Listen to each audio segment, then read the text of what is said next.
Hi guys, Arshit and welcome back to another video on the channel the auto Gyani. तो आज मैं उस गाड़ी में हूँ जिसका मैंने आपको कई वीडियोस में प्रॉमिस किया है कि हैरियर BS6 का एक वीडियो मैं लेकर के आऊंगा विद जो सनरूफ वाली उनकी हैरियर आई है अभी ऑटोमेटिक ट्रांसमिशन के साथ।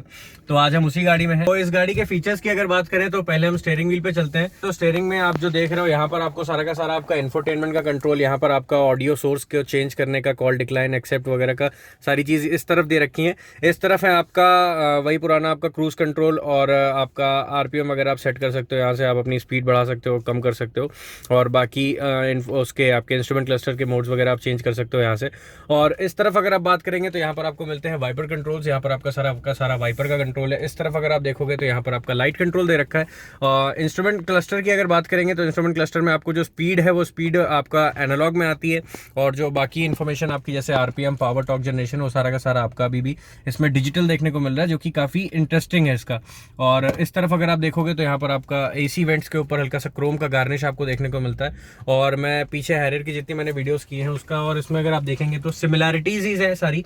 और बेसिकली जो डिफरेंस आया है वो कुछ चीज़ों का है, जैसे कि इसमें आपकी जो सीट्स हैं वो इलेक्ट्रॉनिकली एडजस्टेबल है। लंबर सपोर्ट जो आपको अभी भी मिलता है वो मैनुअली है, जैसा कि आप यहाँ पर देख रहे हैं। आपका लंबर सपोर्ट है जो सारा का सारा अभी मैनुअली आपको देखने को मिल रहा है। आर्मरेस्ट और बाकी सारा हैंड ब्रेक अरेंजमेंट भी अगर आप देखोगे तो आपको पुराना हैरियर जैसा ही देखने को मिलता है।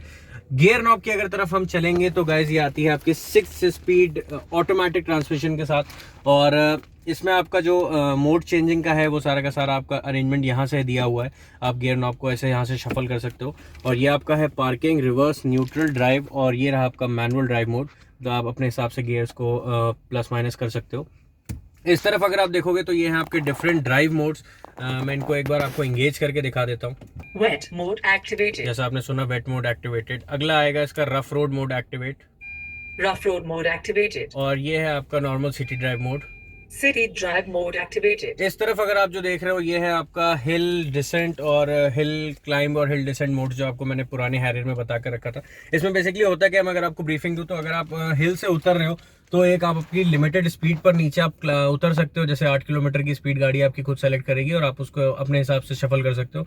हिल क्लाइंब मोड, या अगर आप कहीं पर क्लाइंब कर रहे हो तो अगर आप इसको ऑन ऑफ करोगे तो आपका जो ब्रेकिंग का हिसाब किताब होता है, आपको अपना ब्रेक कंट्रोल नहीं करना है, तो आप अपना सिर्फ थ्रॉटल का कंट्रोल देखोगे और गाड़ी जो है वो अपने आप को होल्ड करके रखेगी उस पोजीशन पे, तो आप डायरेक्टली अपना थ्रॉटल ले सकते हो उससे। और इस तरफ अगर आप देखोगे तो ये आपका आता है 7 इंच का टच स्क्रीन हारमन का इंफोटेनमेंट सिस्टम, 4 स्पीकर, 4 ट्विटर और एक आपका सबवूफर के साथ आता है ये। और सबवूफर आपका इसमें पीछे बूट में दिया हुआ है। इस तरफ अगर आप देखोगे तो ये आपका सारा का सारा इंफोटेनमेंट का कंट्रोल है, और ये जो इंफोटेनमेंट है आपका आता है टच पे, ये टच स्क्रीन पे है पूरा, और टच भी जो है इसका काफ़ी स्मूथ है। और इस तरफ अगर आप देखोगे तो Android auto, Apple CarPlay, USB, radio, बाकी सारी कनेक्टिविटीज़ आपको इसमें देखने को मिलती है। इस तरफ अगर आप बात करेंगे तो यहाँ पर है आपका पार्किंग कैमरा। अगर हम पार्किंग कैमरा को एंगेज करेंगे तो पार्किंग कैमरा में आपके 3 डिफरेंट मोड्स आपको देखने को मिल जाते हैं, जो कि है वाइड, नॉर्मल और जूम। जैसे आपको यहाँ पर अगर कोई ऑब्स्टेकल पड़ा है और आपको देखना है कि आपकी गाड़ी टकरा रही है या नहीं, तो जैसे आपने देखा कि वो बजर आ रहा है, और ये आपका वाइड एंगल मोड पे आ गई है। मतलब आपको जो एरिया देखने को मिलता है वो काफ़ी वाइड देखने को मिल जाता है आपके पार्किंग कैमरा का। और अगर आप फ्रंट ड्राइव मोड पे भी हो तब भी आप इसको यूज़ कर सकते हो कि आपके पीछे आपको कौन सी गाड़ी फॉलो कर रही है। और ये आप देख रहे हो इसकी पार्क असिस्ट, इसको हम कैंसिल करेंगे। और इस तरफ अगर आप देखोगे तो यहाँ पर आपको डिफरेंट वॉइस कमांड्स मिल जाते हैं। और इधर आपका है ऑक्स, ब्लूटूथ ऑडियो, और आपका ड्राइव नेक्स्ट, साउंड डेमो, और बाकी थीम्स वगैरह भी आप चेंज कर सकते हो इसमें। जैसे कि आप अभी कलर देख रहे हो तो कलर मेरे को रेड नहीं चाहिए, मेरे को कोई और कलर चाहिए, कलर को आप चेंज कर सकते हो। जैसा कि आप देख रहे हो कलर, यहाँ पर अगर आप देखोगे तो ये जिंग थीम है इसकी, ये आपकी जील थीम आ गई, तो इसको अगर हम अप्लाई करेंगे तो ये सारा का सारा एरिया जो है ग्रीन में कलर हो जाएगा। तो ये आप देख रहे हो मैंने थीम चेंज करी अभी। और बाकी इसमें आपको USB और ऑक्स की अगर आप बात करें तो थोड़ा हम नीचे आते हैं। USB और ऑक्स का आपको पोर्ट जो आप देख रहे हो यहाँ पर दे रखा है। पहले जो पोजीशन थी वो थोड़ी सी गलत थी, तो मतलब थोड़ा अजीब लगता था कि आपको बार बार हाथ दे करके उसको टच करना पड़ता था, लेकिन अब जो है वो हट चुका है।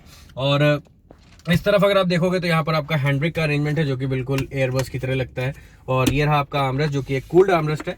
जैसे कि आप देख सकते हो यहाँ पर एक कूलर लगा हुआ है, और ये आपका एक USB आउटपुट है, और ये आपको 12 वोल्ट का एक पावर आउटपुट दे रखा है, जहाँ पर आप अपना सिगरेट लाइटर और कोई चीज़ लगा सकते हो। इन्फ्लेटर वगैरह जो आते हैं उनको आप यूज़ कर सकते हो।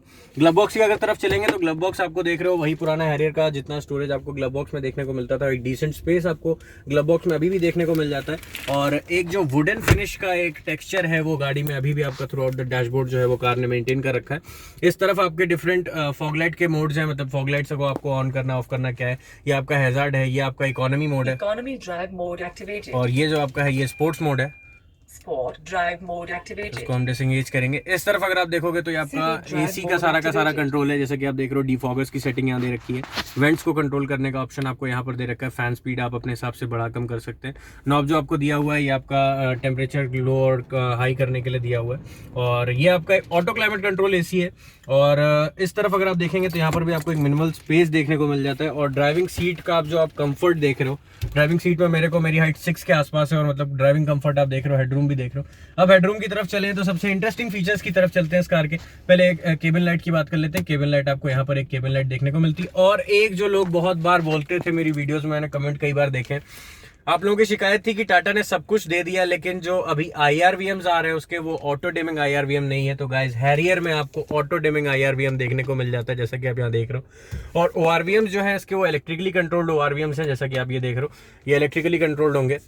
इस तरफ चलें क्योंकि ये सबसे मोस्ट अवेटेड पार्ट है वीडियो का, सनरूफ। तो इसकी सनरूफ एक आपने अब कमांड दिया और ये ऑटो अपने आप मतलब अपने आप खुलेगी, ऑटोमेटिक सनरूफ के साथ आती है ये। तो आप देख रहे हो पहले कर्टन हटा, और ये जो दूसरा बटन आप यहाँ पर देख रहे हो ये है आपके सनरूफ को ओपन करने के लिए। मैंने सिर्फ एक बार पुश किया और ये ऑटोमेटिकली खुल जाएगा।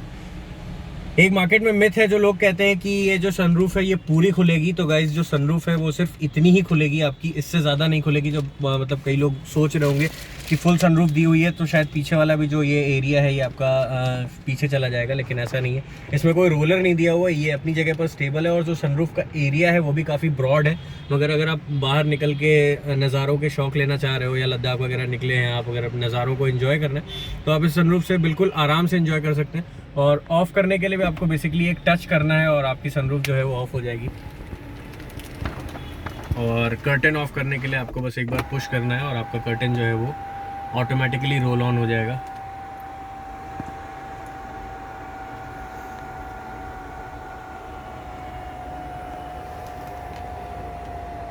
सनरूफ पूरी तरीके से बंद हो चुका है। अब चलिए अगर सेफ्टी की तरफ कि आपको इस गाड़ी में क्या क्या सेफ्टी फीचर्स देखने को मिल जाते हैं, तो पहले तो इसमें आपको एयरबैग्स मिलते हैं। तो ये गाड़ी आपकी आती है 6 एयरबैग्स के साथ, और इसमें आपको ABS, EBD और CSC वगैरह सब कुछ देखने को मिल जाते हैं। मतलब जो सारे स्टैंडर्ड सेफ्टी फीचर्स हैं वो आपको इसमें देखने को मिल जाते हैं।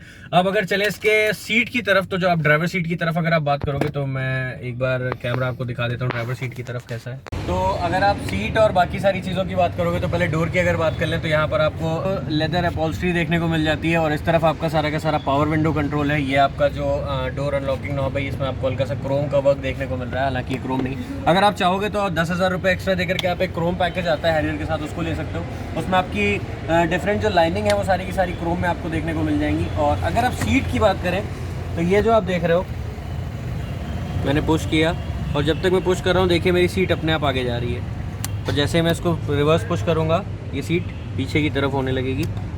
तो ये इसका एक तरीके का कंट्रोल हुआ। अब अगर आप इसको हाइट एडजस्ट करना चाहते हो तो आप देख रहे होगे नीचे की हाइट एडजस्ट हो रही है इसकी, मतलब ये रेज हो रही है सीट। और अगर इसको डाउन करना है तो आप इसको नीचे की तरफ लेकर के आओगे। और अगर आपको रिक्लाइन और इंक्लाइन करना है तो उसके लिए आपका ये नॉब है जो आप पीछे देख सकते हो, ये रिक्लाइन डिक्लाइन होने लगा। तो ये इसका कंट्रोल है, तो यहाँ से आप इसको कंट्रोल कर सकते हो। और लंबर जो है ये अभी भी इसमें मैनुअल आ रहा है, लंबर सपोर्ट आपको अपने हिसाब से मैनुअली सेट करना पड़ेगा। और काफ़ी प्यारा कलर है। और आप रेयर की तरफ चलते हैं, और रेयर की तरफ आपको क्या लेग रूम और हेड रूम वगैरह देखने को मिलता है, वहाँ पर आपको बात करते हैं। और बाकी एक स्पेशल फीचर क्या बोल सकते हैं, BS6 डीजल इंजन के बाद उसमें D आ गया है, तो उसमें 15 लीटर का एक टैंक दिया हुआ है। कहाँ पर दिया हुआ है मैं दिखाता हूँ, पहले आपको बूट वगैरह खोलूँगा तब वहाँ से आपको वहाँ पर आपसे इस बारे में बात करेंगे। रेयर की तरफ बात कर लेते हैं क्या स्पेस आया है। तो रियर की तरफ अगर आप देखोगे तो मतलब इस सीट को मैंने अभी अपने हाइट के हिसाब से एडजस्ट किया था, और जो लेग रूम आप देख रहे हो, मतलब मेरे को शायद बोलने की ज़रूरत ना पड़े कि आपको कितना ज़्यादा लेग रूम देखने को मिलता है। तो अगर आप यहाँ पर रियर की सीट की बात करोगे तो आपको मतलब हाइट मेरी 6 के आसपास है, तो मतलब हेडरूम आप देख रहे हो कितना ज़्यादा आपको हेडरूम देखने को मिलता है। और अभी मैं एक बार सनरूफ का एक व्यू दिखा दूंगा कि आपको कितना ब्रॉड सनरूफ इसमें देखने को मिल रहा है। और इसका जो हेडरेस्ट है वो आप एडजस्ट कर सकते हो अपने हाइट के हिसाब से। दोनों हेडरेस्ट जो है एडजस्टेबल है, फ्रंट की दोनों के जितने भी हेडरेस्ट हैं वो सारे के सारे एडजस्टेबल। मिडिल पैसेंजर के लिए आपको इसमें कोई हेडरेस्ट देखने को नहीं मिलता है। और जो इसका आर्मरेस्ट है वो आर्मरेस्ट आता है 2 कप होल्डर के साथ। इस तरफ अगर आप देखोगे तो यहाँ पर आपका एसी वेंट्स दे रखे हैं और ऐसा ही सेम आपका उधर बी पिलर पर आपको एसी वेंट्स देखने को मिल जाते हैं। और बाकी डोर का अरेंजमेंट सारा का सारा वैसे ही जैसा कि उसमें था। और बाकी अगर आप रेयर पैसेंजर के लिए बात करोगे कि इसमें आपका पावर आउटपुट कहाँ दे रखा है, तो रेयर पैसेंजर के लिए आपका पावर आउटपुट जो है USB का एक पोर्ट आपको यहाँ पर नीचे देखने को मिल जाता है।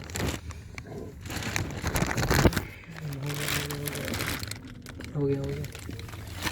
और बाकी फ्रंट की तरफ अगर आप देखोगे तो कितना लार्ज एरिया है, मतलब एक काफ़ी लार्ज रूम आता है इस गाड़ी में। अगर मैं अपने हेड पोजीशन के पास से देखूं तो एक काफ़ी वाइड व्यू देखने को मिल जाता है आपको। और अगर मैं इसका सनरूफ आपको एक बार खोल करके दिखाऊंगा कि पीछे से क्या व्यू आ रहा है, तो वो आपको बेहतर समझने में आएगा कि किस तरीके का जो व्यूइंग एंगल बनता है वो बनेगा। मैं एक बार सनरूफ को ऑन कर लेता हूँ, फिर आपसे बात करता हूँ। रुक जाओ भाई।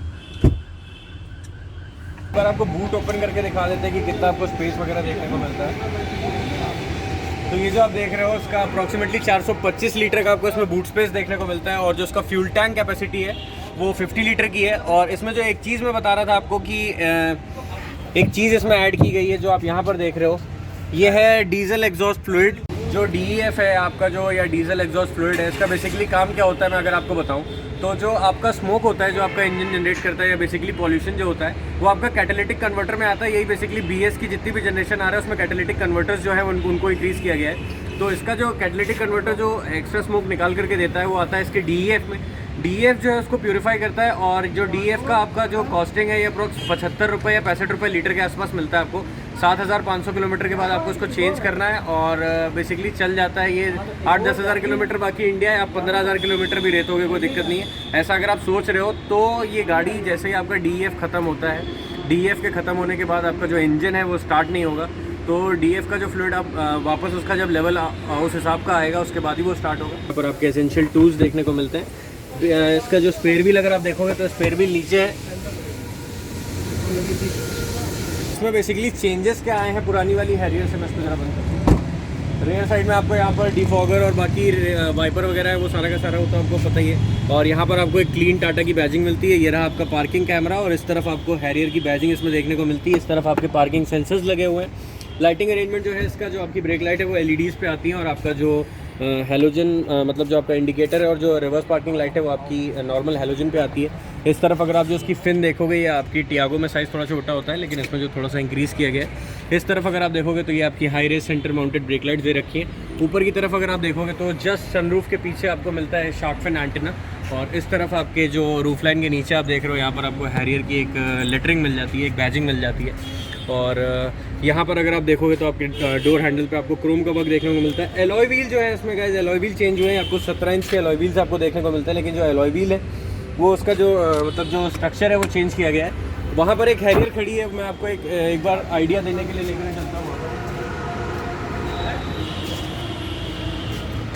तो इस हैरियर का अगर आप एलॉय व्हील देखोगे तो इसका एलॉय व्हील और उसका एलॉय व्हील में काफ़ी डिफरेंस है और एक काफ़ी स्पोर्टी लुक आता है। जैसे आप फ्रंट लुक इसका देख रहे हो, फ्रंट प्रोफाइल में आपको यहाँ पर DRS देखने को मिल जाते हैं और यहाँ पर आपके टाटा की बैजिंग देखने को मिल रही है। और ये जो ग्रिल है आपकी पुरानी हैरियर की जैसी है। यहाँ पर आपका सारा का सारा लाइटिंग अरेंजमेंट है। ये रही आपकी फॉग लाइट। और इसका क्रोम एडिशन अगर आप लोगे तो आपका जो क्रोम पैकेज आता है, क्रोम पैकेज आपके बॉडी में डिफरेंट प्लेसेस पे आपको क्रोम इंटीग्रेट देखने को मिलता है। जैसे आपका यहाँ पर क्रोम आ जाएगा, आपका इस तरफ क्रोम आ जाएगा, लाइट के नीचे क्रोम पैकेज। वो आपका क्रोम पैकेज जो पड़ेगा वो 10-11 हज़ार के आसपास का क्रोम पैकेज है आपका। तो ये रहा इसका VSX डीजल इंजन और क्रायोटेक 170 आपको 2.0 लीटर का डीजल इंजन देखने को मिल जाता है। और इस तरफ अगर आप देखोगे तो आपके सारे के सारे फ्लूइड्स का जो अरेंजमेंट है वो यहाँ पर दे रखा है। ये आपका ऊपर बैजिंग दे रखी है क्रायोटेक 170 और ये है इसका एयर इनटेक।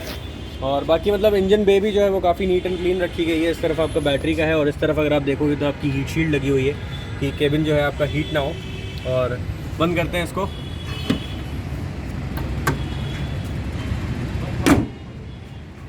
नीचे की तरफ अगर आप देखोगे तो आपको ग्रिल वगैरह जो है वो सेम पुराने हैरियर जैसी देखने को मिलती है। इसमें जो एक चेंज आया है वो अगर आप ORVM देखोगे तो नए वाले और पुराने वाले हैरियर में आपका ORVM चेंज है। इसमें जो ORVM हल्का सा छोटा और थोड़ा सा स्लीक किया गया है, जो टाटा के हिसाब से उनका कहना है कि जो इसका एरोडायनेमिक है वो थोड़ा और इंक्रीज़ करेगा।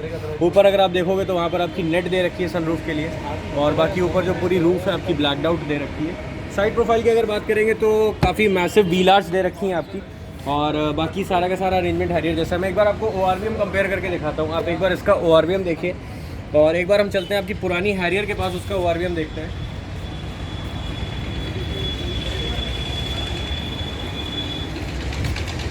तो ये आप जो पुराना वाला ORVM देख रहे हो ये थोड़ा सा काफ़ी बड़ा है और काफ़ी बल्की लगता था। तो टाटा के हिसाब से जो अब उन्होंने नया ORVM इंट्रोड्यूस किया है वो काफ़ी ज़्यादा एरोडायनेमिक है as compare to this one. Ground clearance की अगर बात करेंगे तो ग्राउंड क्लियरेंस आपको 205 mm का ग्राउंड क्लियरेंस आपको देखने को मिल जाता है, जो कि एक SUV के हिसाब से ठीक है।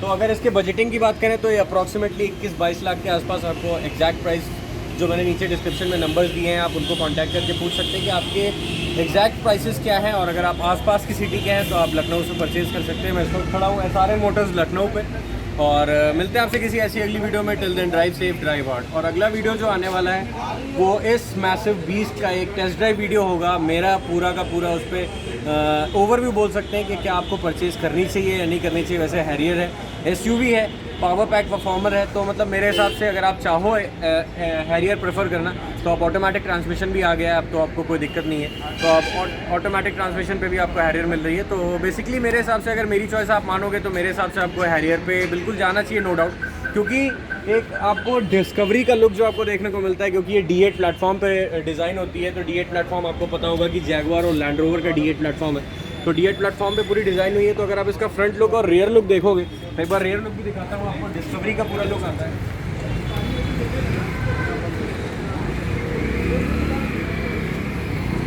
तो इसका ये जो आप रियर प्रोफाइल देख रहे हो, रियर प्रोफाइल में आपको मतलब पूरा बिल्कुल डिस्कवरी का जो लुक है वो आपको देखने को मिल जाता है। और जैसा कि आपको पता होगा कि टाटा जो आपकी हैरियर बनाती है वो आपकी D8 प्लेटफॉर्म पे आती है, जो कि जैगुआर और लैंड रोवर का प्लेटफॉर्म है।